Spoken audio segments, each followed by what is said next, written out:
Hey, c'est Jenny. Aujourd'hui, on va parler blender. Je fais cette vidéo surtout pour répondre aux questions que mes clients me posent le plus souvent au magasin, les questions qui reviennent le plus régulièrement, à savoir déjà qu'est-ce que c'est qu'un blender.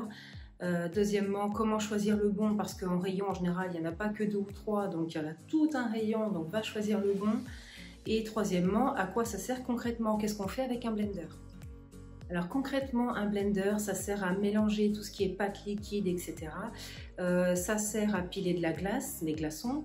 Ça sert à faire des cocktails, des jus, des milkshakes, des smoothies, des purées, des soupes, plein de choses. En gros, déjà tout ce qui est fruits et légumes, ça peut aller dedans, et tout ce qui est laitage aussi. Notamment, on peut y faire des pâtes à tartiner, tout ce qui est Nutella, etc. qu'on aime bien faire maison, on peut le faire. On peut faire du beurre de cacahuète, on peut faire plein de choses, on peut faire des sauces. On peut aussi en profiter pour hacher des herbes, etc. Voilà, on peut faire vraiment plein de choses. Après le blender, moi c'est un appareil que j'ai, j'en ai un à la maison, je m'en sers très régulièrement et notamment pour faire aussi ma pâte à crêpes parce que ça va vachement plus vite, c'est très rapide et il n'y a pas de grumeaux, c'est vraiment nickel, c'est très pratique. Alors du coup, comment choisir le bon? Quand on arrive dans le rayon, il y en a plein devant nous, qu'est-ce qu'on fait? On appelle un vendeur ou une vendeuse, ouais, je pense bien, mais sinon. Les blenders, en fait, dans le rayon, en général, ça va aller du moins cher au plus cher. Quand tu regardes dans les moins chers, ça va souvent être une marque Proline ou Philips ou Moulinex, des petites marques qui restent dans des budgets assez raisonnables. Et après, plus tu montes en gamme, plus tu vas dans les blenders chers. Plus tu vas avoir des appareils puissants et de meilleure qualité, donc avec un meilleur moteur, mais aussi avec une meilleure qualité du bol. En fait, sur certains blenders, le bol est en plastique et sur d'autres, il est en verre. Honnêtement, j'ai une nette préférence pour le verre parce que, bon, d'accord, il ne faut pas le faire tomber, il ne faut pas le casser, mais si on en prend soin, c'est quand même beaucoup plus costaud que le plastique. Après, tout dépend de l'utilisation qu'on veut en faire. C'est la première question que je pose à mes clients en général. C'est vous allez faire quoi concrètement avec ça? Vous voulez vous faire les petits jus le matin, un petit milkshake, quelque chose? Ou est-ce que vous allez vraiment vouloir faire cuire des légumes, faire une soupe, une purée ou quelque chose de plus costaud? Et donc dans un petit blender premier prix qui va avoir un bol en plastique et un moteur qui va faire aller du 500 watts, on va pas faire grand chose, faut pas s'attendre à des miracles, on fera pas de glace pilée dedans, donc il va mixer les petites choses vraiment légères et déjà molles, etc. Faut pas trop lui en demander. Donc en gros, si on veut un blender de bonne qualité et qu'on est prêt à investir là-dedans, parce que c'est quand même un budget, faut dire ce qui est, il y a plusieurs marques qui sont très bien, donc là moi je suis pas là pour parler des marques en particulier, je vais pas leur faire de la pub. Mais ce qu'il faut regarder, donc, c'est surtout la puissance. Moi, je trouve qu'à partir de 1000 watts, c'est très bien. Il y en a qui font 1200, 1300 watts, 1400 watts, j'en ai vu. À partir de 1000 watts, on est bien. Moi, le mien, c'en est un qui fait 1000 watts. Et dedans, je peux faire de la glace pilée, etc. Il est assez costaud, il est bien et le bol est en verre. Après, ce qui est très sympa aussi, c'est qu'on a des blenders chauffants. Donc eux, ils sont faits exprès vraiment pour la soupe, les potages, les veloutés, voilà. Donc dans ceux-là, on va mettre les aliments déjà épluchés et coupés en morceaux.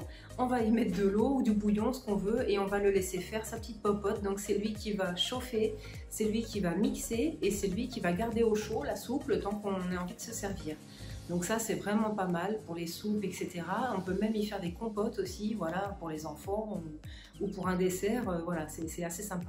Alors pour moi, 2 critères à vérifier aussi sur les blenders avant de choisir lequel vous voulez, c'est que la base, vraiment la base du blender doit être lourde. Il faut qu'il tienne en place pendant que ça tourne, il ne faut pas qu'il bouge, etc. et qu'il risque de tomber. La base, elle doit être lourde. Si elle ne l'est pas, c'est qu'il n'est pas de très bonne qualité à mon avis. La deuxième chose à regarder sur le blender, c'est sous le bol en verre, quand on retire le bol en verre, est-ce qu'on peut dévisser le socle en dessous pour nettoyer la lame? On peut sortir la lame en général pour la nettoyer, c'est quand même beaucoup plus pratique, mais ils ne le font pas tous, donc c'est quelque chose à vérifier. Après, j'ai vu que sur certains blenders et pas d'autres, il était écrit Easy Clean. Easy Clean, en fait, ils le font tous, même quand c'est pas écrit. Ça veut juste dire que pour nettoyer le blender, il suffit, une fois qu'il est vidé de la soupe là, ou du jus, de n'importe quoi, une fois qu'il est vide mais qu'il est encore sale, il suffit de mettre un petit peu de liquide vaisselle et de l'eau et de le faire tourner. Donc déjà, rien que ça va le décrasser, ça va bien le nettoyer. Ensuite, on fait quoi? Ben, on le nettoie dans l'évier normalement ou au lave-vaisselle et puis basta, c'est tout. Mais cette fonction Easy Clean, ils peuvent tous le faire. Alors après, je ne vais pas trop m'attarder dans les détails, mais certains blenders ont d'autres accessoires complémentaires. Certains ont en plus du blender un petit hachoir, un mini hachoir. Pourquoi pas? Pour mixer les petites herbes, les petites quantités d'ingrédients, bon voilà. Qu'est-ce qu'on a? On a notamment un que je connais, le Nutribullet, qui se connecte en Bluetooth au téléphone pour dire, pour parler des nutriments, etc. C'est un blender connecté en Bluetooth au téléphone. Il y a plein de blenders comme ça qui peuvent avoir une option supplémentaire, ce qui va vite faire gonfler leur prix par contre. Donc attention, si vous n'avez pas besoin de ces options-là, ça ne sert à rien de se jeter dessus. Il vaut mieux prendre un blender classique, tout bête, tout simple, qui va être simple et efficace. Après voilà, comme je le disais, tout dépend un petit peu du budget qu'on veut mettre dans le blender. Donc il ne faut pas s'étonner, moi j'ai déjà eu des clients qui me prenaient le blender le moins cher possible parce que pas trop le budget, ils ne veulent pas investir là-dedans, d'accord.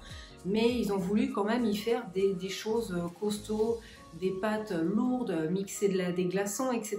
Alors que le blender n'était absolument pas fait pour ça. Et ils m'ont ramené le blender en me disant je comprends pas, il marche pas, il a chauffé, ça sent le chaud, etc. Il marche plus. Oui, mais il n'est pas fait pour ça, il n'a pas une grosse puissance, il est un peu bas de gamme, on va dire, c'est un premier prix, voilà, il ne faut pas s'attendre à des miracles. Si on veut un bon blender vraiment costaud et efficace, il va falloir mettre le prix dedans. Voilà, donc je ne suis pas là pour dire quelle marque est la meilleure, etc. C'est pas un concours, donc ça c'est à vous de faire votre choix. Donc voilà, quand vous êtes dans le rayon des blenders, regardez bien la puissance, la facilité de nettoyage, est-ce que ça se dévisse sous le bol? Regardez bien si le bol est en verre ou en plastique, ça dépend de ce que vous voulez. Est-ce qu'il va être chauffant? Est-ce que vous voulez un blender chauffant pour faire les soupes? Voilà, je vous laisse regarder ça dans le rayon et faire votre choix et je vous dis à bientôt.